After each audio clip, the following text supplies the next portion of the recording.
que ça va bien. Comme toujours, ravie de vous retrouver pour vous présenter un autre jeu de ma collection. Aujourd'hui, il s'agira de nouveau d'un tarot.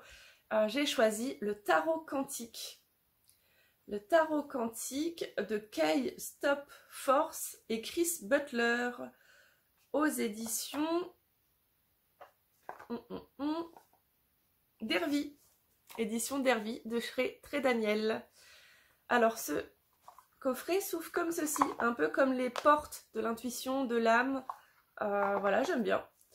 Donc il y a écrit « Associons la physique, l'astronomie et la mécanique quantique avec les archétypes traditionnels d'un tarot. Le tarot quantique emmène le lecteur à la découverte d'un univers physique et spirituel unique avec de superbes illustrations offrant un nouvel aperçu du cosmos. Les cartes révèlent à la fois de magnifiques images de méditation et les fonctions de base du tarot, nous éclairant ainsi sur le monde complexe et fascinant de la science moderne. Deux mondes extrêmes apparaissent alors, les vastes étendues de l'univers et l'espace étrange, invisible à l'intérieur de l'atome lui-même. Donc on a 80 cartes et un livret d'accompagnement. Je vous montre le coffret que je trouve vraiment beau. J'aime bien présenter des jeux qu'on voit un petit peu moins sur les réseaux sociaux. Vous avez un petit livret. Donc dans ce livret, on retrouve un petit mot sur le tarot quantique. Et ensuite, vous avez la signification des cartes. Donc c'est présenté comme ceci. Donc pour chaque carte, alors en haut, on vous dit dans quelle partie du tarot on est. Là, c'est les arcanes majeures. Ensuite, vous avez un petit chiffre se référant au numéro de la carte, son titre, son mot-clé et une petite, plusieurs petites phrases de signification qui finissent toujours finalement par une question.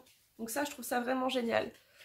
On verra tout à l'heure, je ferai un petit tirage en 3 cartes et on verra du coup comment est fait le livret. Alors voilà le dos des cartes, il est très très beau.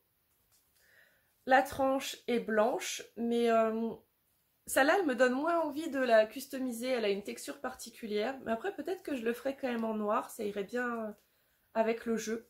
Sa qualité est très bonne, les cartes sont très épaisses, elles glissent très très bien. Et elles sont du coup de la taille pratique pour les battre. Vous voyez, c'est vraiment plus petit que les oracles. Moi, je préfère vraiment ces formats-là. Et alors, vraiment, les cartes sont d'une beauté juste incroyable. J'espère que ça rendra bien en vidéo. Juste, voilà, il ne faudrait pas que je vous les montre à l'envers. Je crois que là, je suis à l'envers. Donc, il faut que je me mette comme ça. Voilà.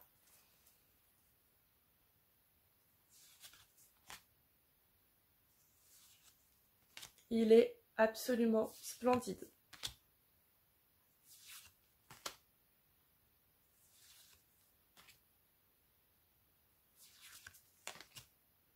J'adore les couleurs, j'adore les dessins, j'adore son univers, j'adore son énergie.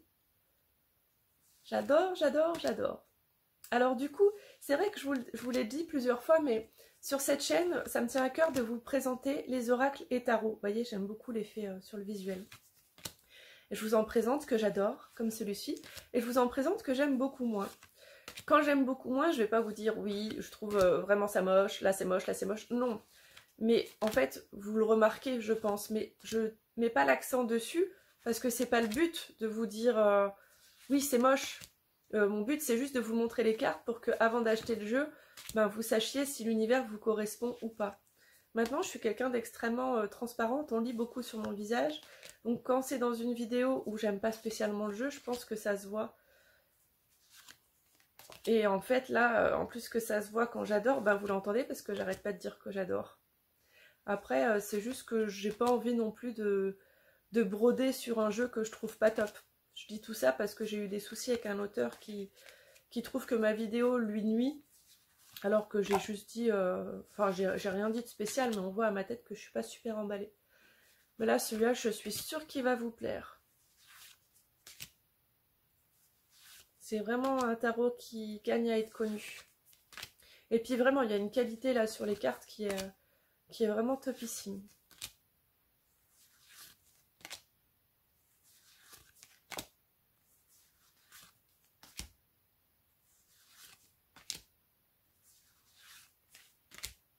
Ça me donne envie de me mettre au tarot à fond parce que c'est vrai que c'est une pratique que j'ai pas encore énormément explorée au niveau des tirages. Je trouve que c'est un outil quand même assez complexe, c'est quand même un gros morceau. Il faut quand même pas mal de connaissances, je trouve. Mais là, celui-là, il peut aussi laisser parler notre intuitivité.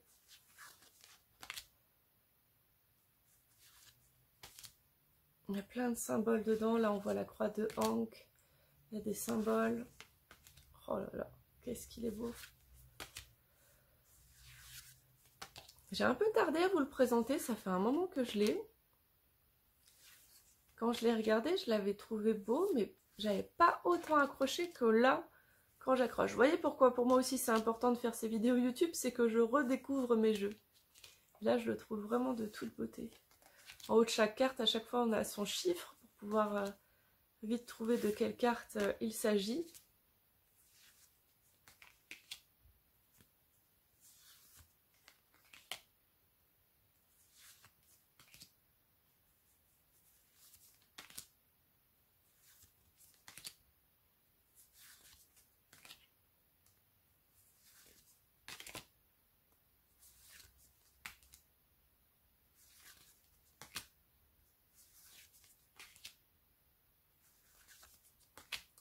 Je m'attarde pas trop sur les cartes parce que vous savez quoi, vous montrez 80 cartes comme ça, moi j'ai super mal au bras. J'ai toujours ces faiblesses dans les bras. Et waouh, c'est un exploit, j'ai terminé. Je regarde juste s'il n'y a pas un petit truc à vous lire. Bienvenue dans le monde du tarot quantique, trait d'union entre les sciences modernes et l'ancien système spirituel du tarot. Le tarot quantique demeure dans 2 dimensions qui vont bien au-delà de notre expérience sensorielle normale. Les vastes étendues de l'espace profond et le monde infiniment petit contenu dans l'atome. Ces 2 réalités sont au centre des idées qui ont révolutionné la physique du XXe siècle, à savoir la mécanique quantique et les théories de la relativité d'Einstein. Alors que les arcanes majeurs en examinent l'aspect théorique, les arcanes mineures illustrent les phénomènes auxquels elles se réfèrent. Le monde étrange des étoiles à neutrons, des supernovas, des trous noirs, des neutrinos et de l'antimatière. Les cartes de cours considèrent d'un point de vue scientifique les archétypes mythiques traditionnels nés de l'observation du ciel étoilé, comme par exemple les planètes et les constellations. Cela dit, il n'est pas nécessaire d'avoir une formation scientifique pour utiliser ces cartes.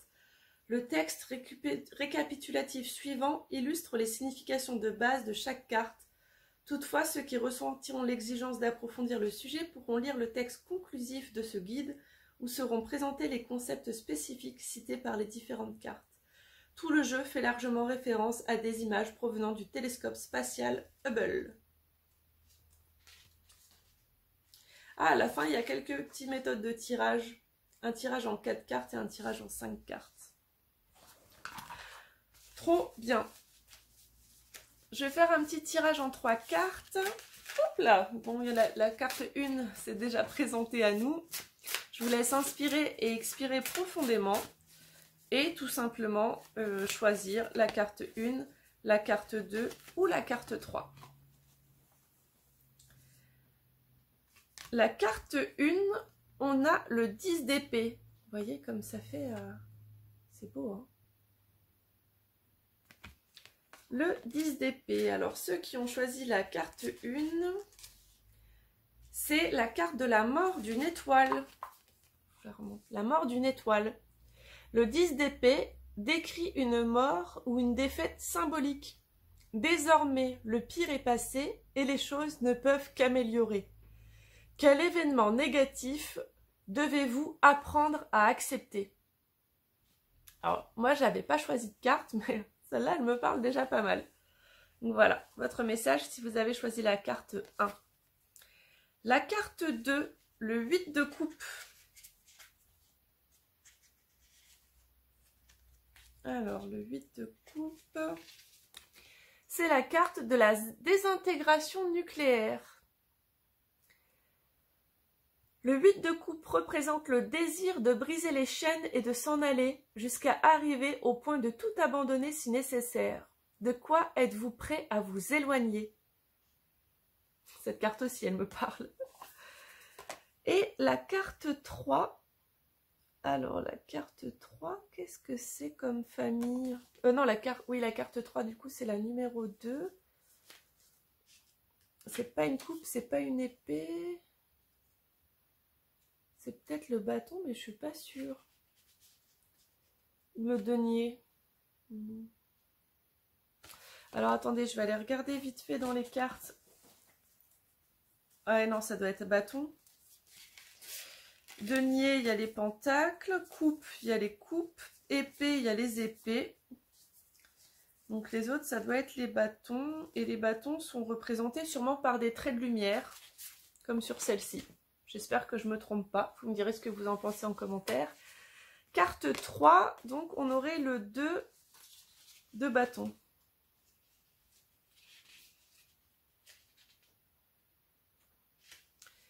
C'est la formation des planètes. Oui, donc c'est bien ça. Le 2 de bâton représente le processus qui permet de donner vie à un projet ou à une idée. Quelle est l'activité ou l'entreprise qui vous demande du temps, de l'attention et de la patience? Ben, vous savez quoi? Moi, je prends les 3 cartes pour moi parce que franchement, les 3 cartes me parlent. J'ai beaucoup aimé ce tirage. Je pense que je vais vous le proposer bientôt sur Zaromatic Cartomantique.